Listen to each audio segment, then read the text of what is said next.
اصحاب پیغمبر کا شرف ہے، انہوں نے ایمان کی حالت کے اندر رسول اللہ صلی اللہ علیہ وآلہ وسلم کو دیکھا، تو ان کا وہ شرف، ان کی وہ عظمت اور ان کا وہ مقام، ہمارے اعمال آسمان کی بلندیوں تک بھی پہنچ جائیں، اگرچہ ہم بد عمل ہیں،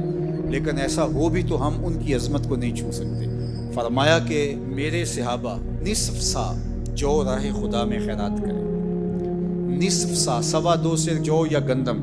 اور بعد میں آنے والے احد پہاڑ جتنا سونا بھی خیرات کریں، میرے صحابی کے اجر کو نہیں پہنچ سکتے۔ احد پہاڑ جتنا سونا تو آج دنیا کے اندر کسی کے پاس بھی موجود نہیں ہے، یہ 15 کلومیٹر پہ پھیلا ہوا پہاڑ، اتنا سونا اگر کسی کے پاس ہو بھی اور وہ اس کو راہ خدا میں خرچ کرے، اور خرچ بھی خلوص سے کرے، اگرچہ اتنا سونا کوئی خرچ کر نہیں سکتا لیکن کر بھی دے، تو وہ آدھا سا گندم یا جو خیرات کر دے تو اجر اس کا پھر بھی زیادہ ہے کہ جس نے حضور علیہ السلام کے چہرہ انور کو دیکھ لیا، حضور کی لہراتی ہوئی زلفوں کو دیکھ لیا، ہلتے ہوئے ہونٹوں کو دیکھ لیا، حضور کی نورانی آنکھوں کو دیکھ لیا، حضور کے ید اللہ ہاتھوں کو دیکھ لیا، حضور کے پائے انور کو دیکھ لیا، پاؤں کی انگلی کو دیکھ لیا، حضور کی ایڑی کو دیکھ لیا، تلووں کو دیکھ لیا،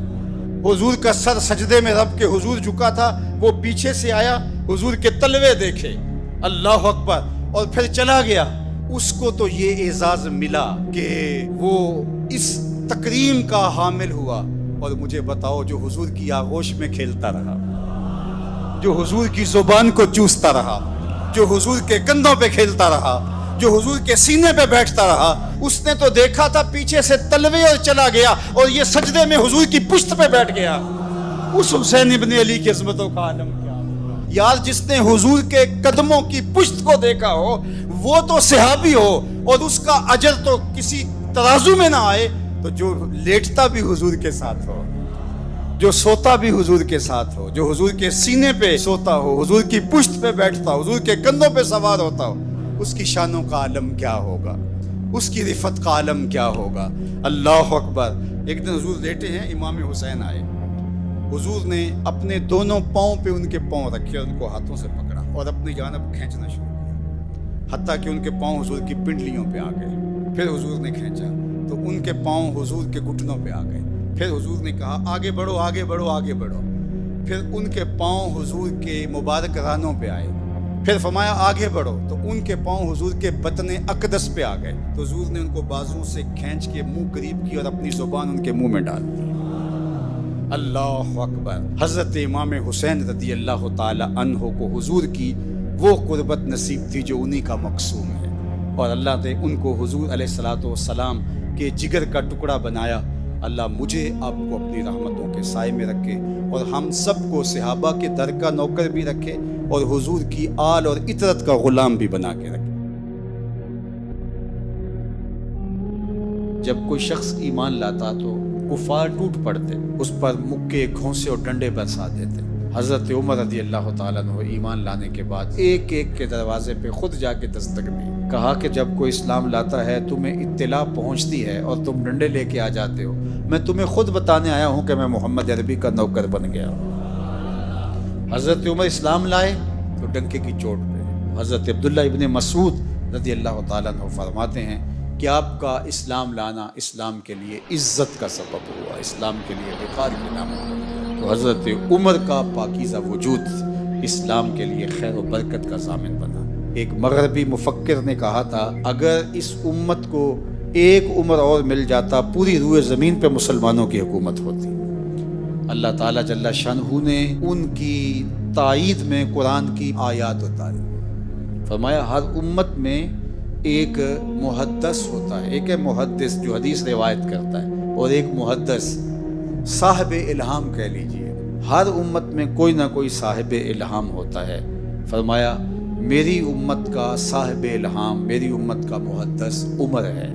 اللہ اکبر۔ اور حق عمر کی زبان پہ اور دل پہ بولتا ہے۔ مخبر صادق، نبی رحمت، حضور ختمی المرتبت صلی اللہ علیہ وآلہ وسلم نے ارشاد فرمایا لو کانا بعدی نبی لکانا عمر ابن الخطاب، اگر میرے بعد کسی کے سر پہ نبوت کا تاج سجتا تو وہ عمر بن خطاب کے سر پہ سجتا۔ اللہ نے ان کو وہ صلاحیتیں عطا کر رکھی تھی، وہ شانیں نصیب کر رکھی تھی، لیکن نبوت کا دروازہ بند ہو گیا۔ اب حضور کے بعد کوئی نبی نہیں ہے، حضور آخری نبی ہے۔ پھر ارشاد فرمایا ان اللہ جعل الحق علی لسان عمر وقلبہ، اللہ تعالیٰ نے حق کو حضرت عمر رضی اللہ تعالیٰ عنہ کی زبان پر بھی جاری کیا ہے اور ان کے دل پر بھی جاری کیا ہے، اور اللہ تعالیٰ نے ان کو ایک ایسا مقام عطا فرمایا اصحاب پیغمبر میں،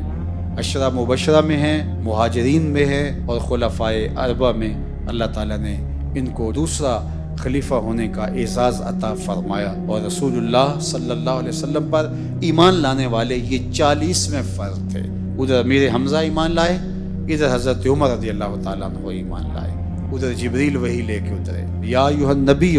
حسبک اللہ ومن اتبعک من المؤمنین، اے محبوب آپ کے لیے اللہ کافی ہے، اور یہ جو لوگ آپ کے ساتھ جڑ گئے ہیں محبوب یہ آپ کے لیے کافی ہیں۔ اب اسلام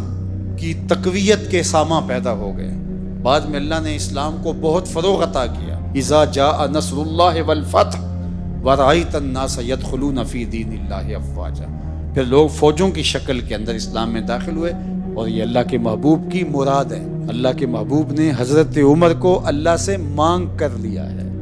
اللہ اکبر۔ تو سنو حضرت عمر رضی اللہ تعالیٰ عنہ کی شان۔ اللہ کے محبوب نے فرمایا اے خطاب کے بیٹے، مجھے قسم ہے اس رب کی جس کے قبضے میں میری جان ہے، اگر کسی راستے سے شیطان آ رہا ہو اور ادھر سے آپ کا گزر ہو تو شیطان رستہ بدل لیتا ہے، اللہ اکبر۔ حضرت سیدنا عمر رضی اللہ تعالیٰ عنہ نے اسلام کے لیے جو بے بہا خدمات سر انجام دی ہیں، اور حضور علیہ السلام کے لیے ان کا جو جذبہ صادقہ تھا، پھر جس طرح سے خلافت کی ذمہ داریاں ان کے کندھوں پہ آئیں، تو وہ دور ہمایوں کس طرح سے آپ نے گزارا، یہ تاریخ کا ایک روشن باب ہے۔ اور دوسری جانب ان کے عجز و انکسار کے یہ پہلو بھی دیکھیے کہ جب آپ کا آخری وقت آتا ہے تو آپ کے صاحبزادے کی گود میں آپ کا سر تھا، تو آخری لمحات میں وہ اپنے صاحبزادے سے فرمانے لگے کہ میرا سر گود سے اٹھا کے زمین پہ رکھ دو، یعنی اللہ کے حضور حاضر ہوتے ہوئے میں بحالت عجز پیش ہونا چاہتا ہوں۔ حضرت عمر امر بالمعروف اور نہی عن المنکر کا جذبہ بہت فراواں رکھتے تھے، اور آپ نے جو آخری کلام کیا جب آپ کے پاس ایک صاحب حال پوچھنے آئے اور ان کا تہ بند ٹخنوں سے نیچے لٹک رہا تھا، تو انہوں نے حال پوچھا اور آپ کی نظر اس کے ٹخنوں پہ پڑی، تو اس نے کہا کیا حال ہے؟ فرمایا میرا حال تو ٹھیک ہے، تمہارا ٹھیک نہیں ہے، اور کہا اس تہ بند کو اوپر کر لو، اس سے تمہارا لباس بھی گندا ہونے سے بچ جائے گا، اللہ اس کے رسول کی رضا بھی نصیب ہو جائیں گی، اور آتش دوزخ سے بچ جاؤ گے۔ تو آخری لمحے تبلیغ کے فریضے کو سر انجام کرتے ہوئے اپنی جاں آفریں کے سپرد کر دیتے ہیں، اور پھر حضرت سیدنا صدیق اکبر رضی اللہ تعالی عنہ کی طرح انہیں حضور کی قربت کے اندر جگہ نصیب ہوتی ہے۔ اللہ اکبر۔ اللہ کے محبوب ایک دن مسجد نبوی سے باہر نکل رہے تھے، تو دائیں ہاتھ میں حضرت ابو بکر کا ہاتھ پکڑا تھا اور بائیں میں حضرت عمر کا ہاتھ پکڑا تھا، اور جو بیرونی دروازہ تھا اس جانب چل رہے تھے، اور باہر سے کوئی اندر آیا تو آقا کریم نے اس کو دیکھ کر کے فرمایا ہاکذا نبعث یوم القیامہ، کہ ہم قیامت کے دن یوں اٹھائے جائیں گے، میرے دائیں ہاتھ میں ابو بکر کا ہاتھ ہوگا، بائیں میں عمر کا ہاتھ ہوگا۔ جے شک ہووی تے چل مدینے، جے شک ہووی تے چل مدینے، آ ویخ لے جوڑ مزاراں دا، بن یار نبی دیاں یاراں دا۔